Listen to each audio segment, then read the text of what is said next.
What I find most exciting about scientific work is talking about it. I love when people meet me and they go, "You're a what?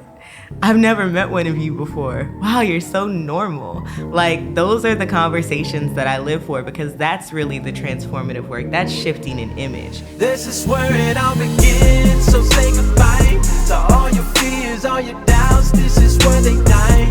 This is where we come to win, we come to fly.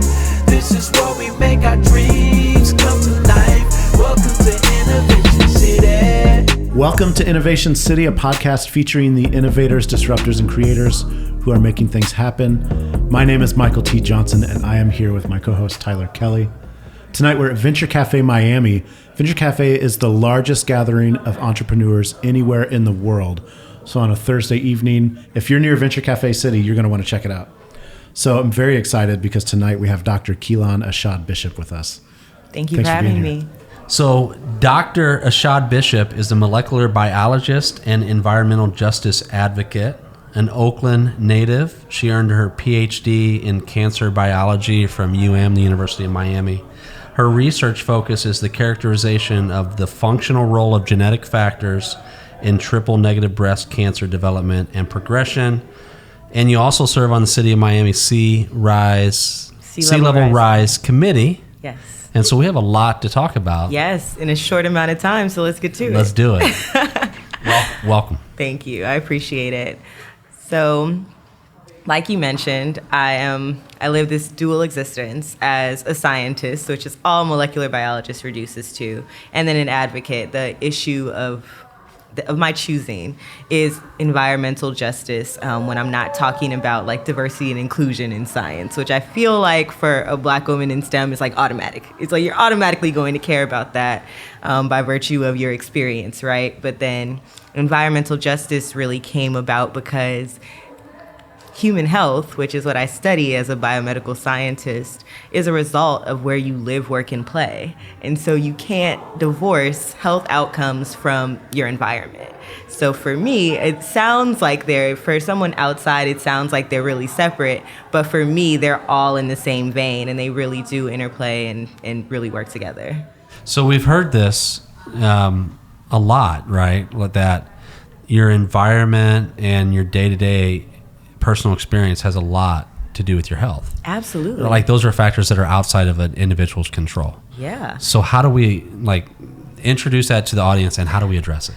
Yeah. So there are people now that will say that your zip code, where you're born, is a better predictor of your health than any decision that you can make during your lifetime, which is wild because, as you all know, you don't determine where you're born. You have no influence. You're not kicking in the womb like 33131.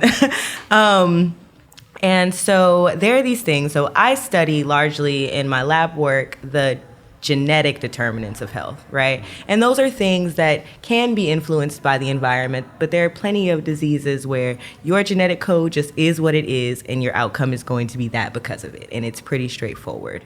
But there are also environmental influences on health that include the food that you're around, whether you have access to healthy food, your education, because poor health outcomes are associated with lower attainment of education, with where you work. So like if you work in a coal plant versus if you work in a corporate office versus if you work in a lab and you handle toxic chemicals all day. So it's every decision that we make that just kind of seems like an unrelated, effect of day-to-day life actually does circle back to our health and well-being. And maybe not always in the drastic sense of and now I have cancer, right? But definitely in the sense that if you live in a neighborhood where you have a lower attainment of education, all around, and also a low socioeconomic status, and those two things are related,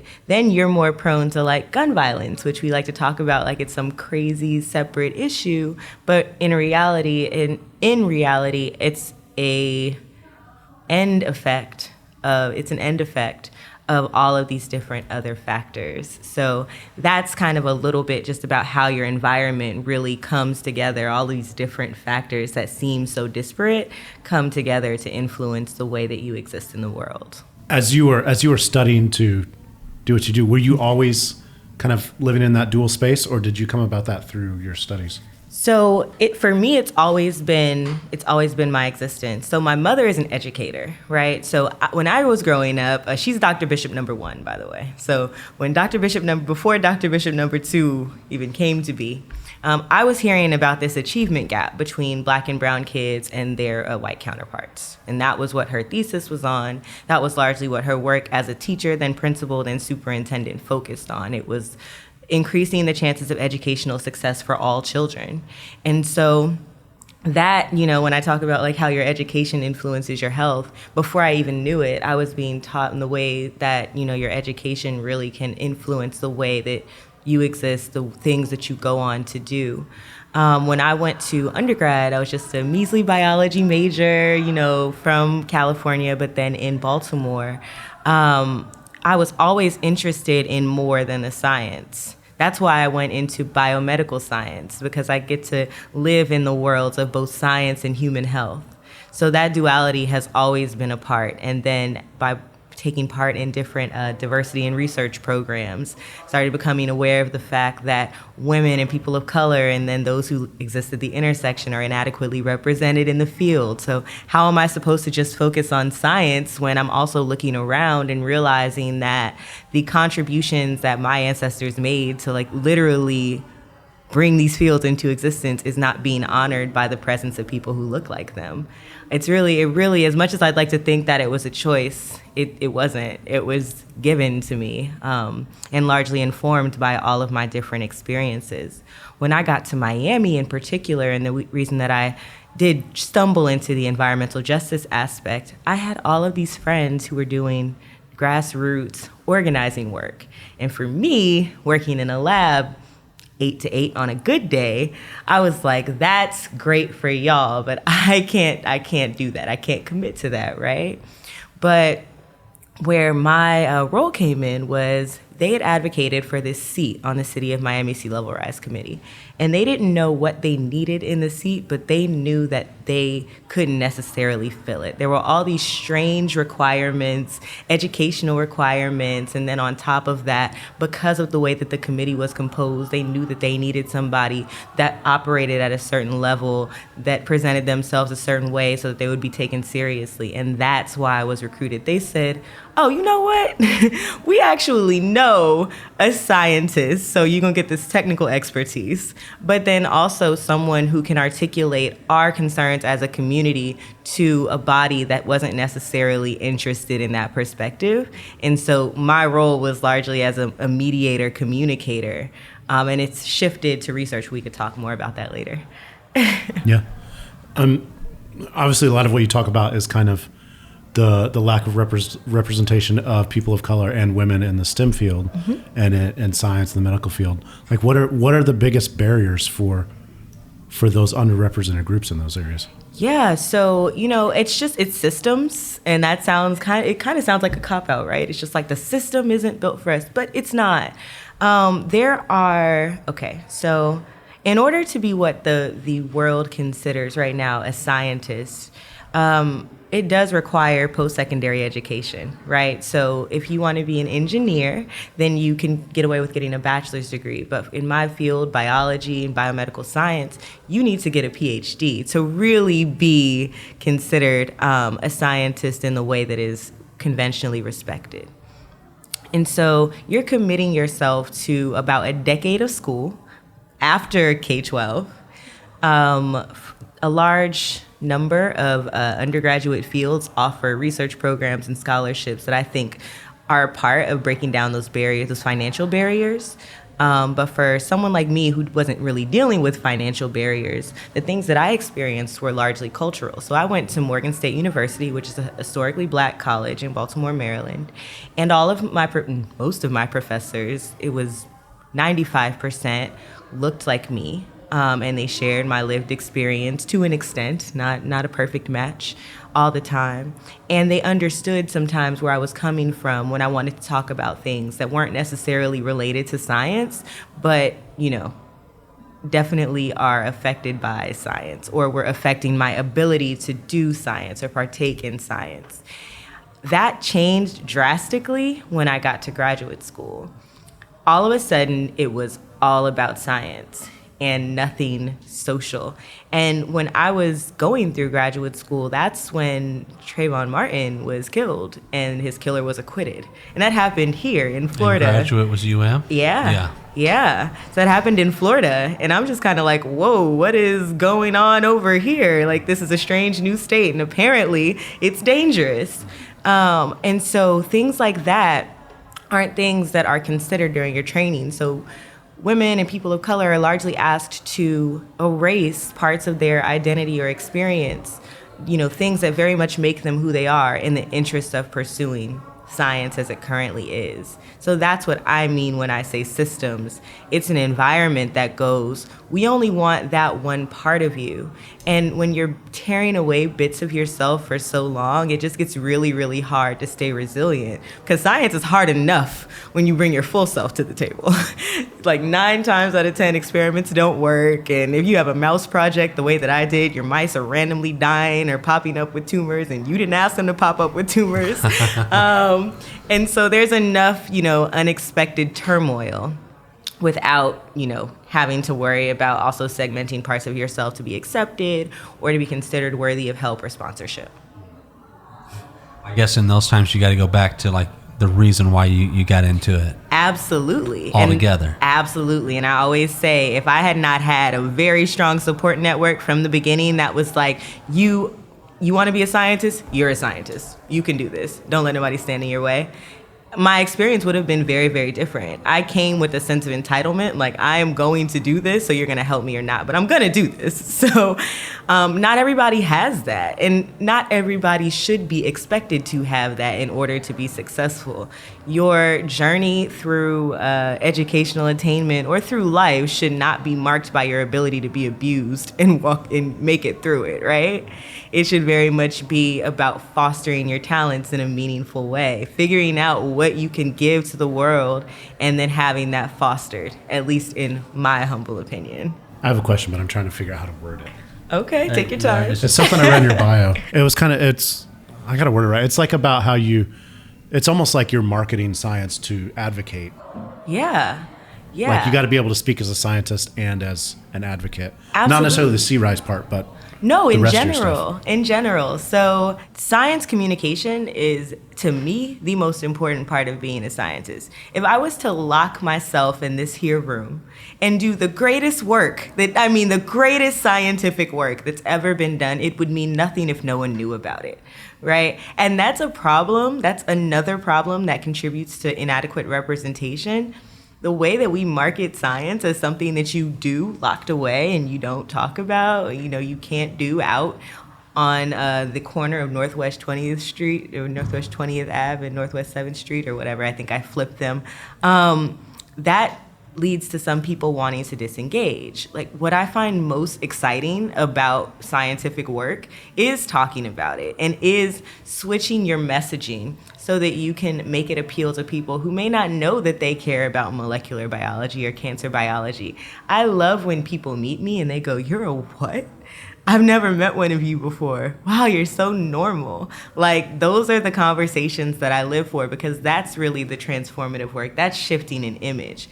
And to your point, not actually every great scientist is a great communicator. It's not valued as a part of our training, and so it's something that you can very much get away with not doing. You can't get away with not doing science, but you can get away with not talking about it, and that's an issue. Because if we had scientists that were more gifted in communicating their work in a relevant way to whatever space that they happen to be in at that moment, we wouldn't be where we are when it comes to science and society. So like the low level of scientific literacy, the literal fake news that comes out every day surrounding innovation in science and scientific advances, we would be a lot further. And if we, could, even at this current moment, garner public support for science, we could get a lot further in a shorter amount of time. Imagine the same way that we crowdfund for I don't want to single out an example, but you see that viral fundraising campaign. Can you imagine if we did that for some of the clinical trials that take millions of dollars to conduct for under-resourced people in scientific research? Like, we could actually take part in transformative work, but because we don't understand science as a society, we don't support it in the same way that we support other things. And that's a problem because science drives innovation, and we need innovative solutions to a lot of the problems that we're facing. Climate change and sea level rise is just one. We also have things like poverty. We have growing educational and income disparities. We have a lack of affordable housing and hypergentrification of urban areas. Like, we need solutions to all of these things. And those things require innovation, which is to me, the endpoint of anything STEM. I want to talk about sea level rise, but before I do, let's just say cancer. Yeah. The catch-22 in America is it's the safest place to be, but also like it prohibits or inhibits innovation in that space because it takes, and you know better than I do, like 10, 15 years for something to come out and be utilized. So tell me about like that system. Yeah, so that's actually the reason that I got into advocacy, because I didn't know that, right? You're just like, when I was 9, right, I was like, I'm going to be a scientist. I'm going to have a biopharmaceutical company. I'm curing these diseases because they're tripping and they're taking too long, right? And that's a very childish, like, naive point of view to have. But it should be that simple. It should be, I have an invention. I'm going to show you it's safe, and then we're going to get it to people. And that's not the way biomedical science is structured. It takes years to conduct the clinical trials necessary, and it takes millions of dollars. So right now, I work for a pharmaceutical branding agency. It's an international pharmaceutical branding agency that literally exists to name drugs. We charge so much money to name drugs, and that's outside of the tens of thousands of dollars that they're paying to agencies that approve those names. So all of these costs are built into the innovation pipeline, where it's beyond just having a good idea and then getting it through. There's so much red tape, and then when you even get it past all of that and you launch the product, who's actually getting it? Because we have disparities in who can actually access healthcare systems and who trust those systems, who has health insurance, who these drugs and treatments are affordable for. So, like I said, when we talk about like STEM, my endpoint is always innovation and really talking about how we address these challenges. It goes beyond just what we think is cool and want to study as scientists. It's about how we leverage that science and change systems so that science can actually help society. That seems like that could be incredibly demotivating and like kind of crushing. But how do you get around that? Like you said, you're trying to improve systems, improve science and innovation. So what do you use to get over like that? It probably takes a certain type of person. Right. You know what I mean? It takes a certain type of person. It takes a resilient person. Yeah. It takes someone who's crazy enough to believe that they can make a difference. And in that way, wanting to change scientific systems or healthcare systems is just as crazy as believing that you can find the answer to gentrification or any of these other social ills that we face. Believing that you can be the one person to end homelessness, right? Like, I am going to tackle this problem and I'm going to fix it. But one thing that I will say is that when I started caring, right, beyond the bench, when I started really caring and understanding these issues, I started having conversations. I actually didn't believe that I was crazy enough to just save the world.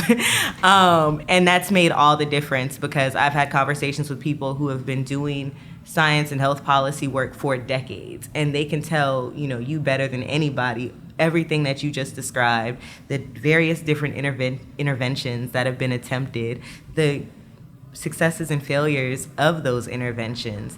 And then you're starting from an informed perspective, right? I can say, okay, well, I don't need to try this, and that, because that didn't work.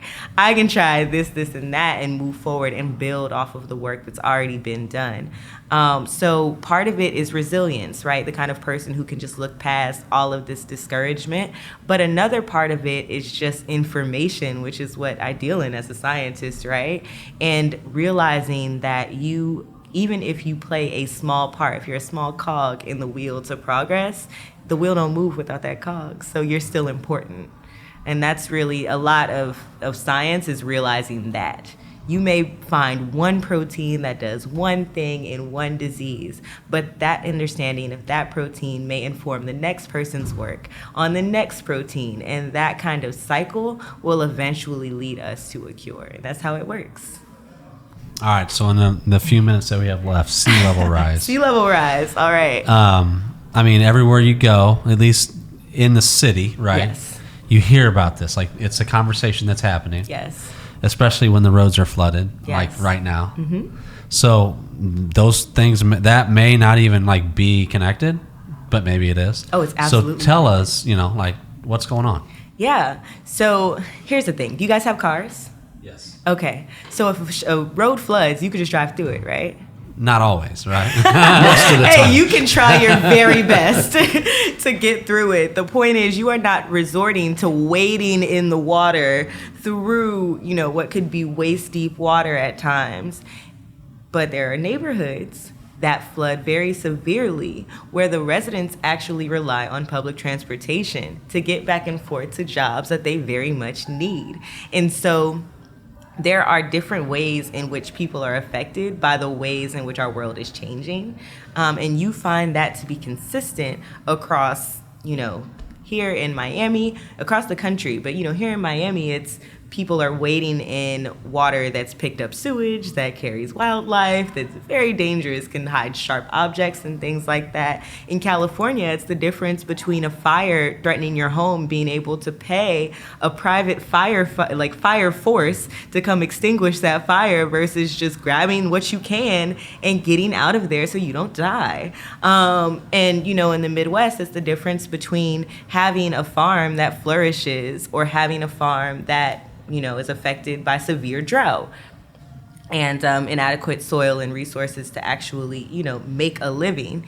And so in every conversation that we have, but particularly in sea level rise here in South Florida, it's an important consideration that no two people are going to be affected the same way. And in Miami, when we talk about sea level rise, when we talk about climate change, having that perspective from the beginning informs more powerful work. You can help more people if you realize that people are not all being affected the same. For, the three of us who can avoid water as it comes, right? There are 3 more people who can't. So then my question is, what can the 3 of us do to help those 3? There are people who think that way. And those are largely the advocates that you'll find always trying to shift the conversation to people are being affected. We need to help people. It's exhausting, trust me. There are also people who, want to focus on other important aspects of the conversation but don't have that perspective. Everybody's perspective is valuable. Together, bringing those different perspectives and priorities is how we address this issue and really get out front of it, come up with innovative solutions that help a wide population of citizens versus just a few. But, for me, what makes Miami beautiful is its diversity, is its cultural diversity, the diversity in things to do, the diversity between neighborhoods. Diversity, just like sea level rise, is a buzzword now. So, it's like diversity. What do you mean by diversity? I mean the differences between Wynwood and Miami Beach, between, the food I can get in Little Haiti versus in Little Havana. And sea level rise is a threat to that. As we lose land, are we going to lose those differences, everything that makes our city special? If we do, I don't want to live here anymore. I don't know about you guys, but that's very much what makes the city attractive. So, yeah, that's my opening tidbit. That's a great way to put it. Yeah, and I don't usually talk about things like base flood elevation and stuff like that. There are plenty of people you could talk to that will have that conversation with you, and I could. But what's more important to me is, thinking about what the future of the world looks like, right? And we have a chance to reinvent this world for everybody. But the question is, are we going to? I love it. I think it's a good place to end it. So Awesome. Tell us, how can people get in touch with you, support your work, find you online, all that good stuff? Absolutely. So KilanBishop.com, Instagram Kilan Bishop, Twitter Kilan Bishop. And that's really all I use. So that works just fine. Anything that I'm doing is either about broadening participation in STEM or bridging the gap between science and society. So if you're interested in either of those things, let's chat. Dr. Bishop, thank you for being on the show. It was wonderful. Thank you for the invitation. Yeah, thank you. For more episodes, visit innovationcity.co and be sure to subscribe, rate, and review. If you're in Miami, visit us at Venture Cafe on Thursday nights. You can find details at venturecafemiami.org and connect with us on social at WeAreSlam and Venture Cafe MIA. This is where it all begins, so say goodbye to all your fears, all your doubts. This is where they die. This is where we come to win, we come to fly. This is where we make our dreams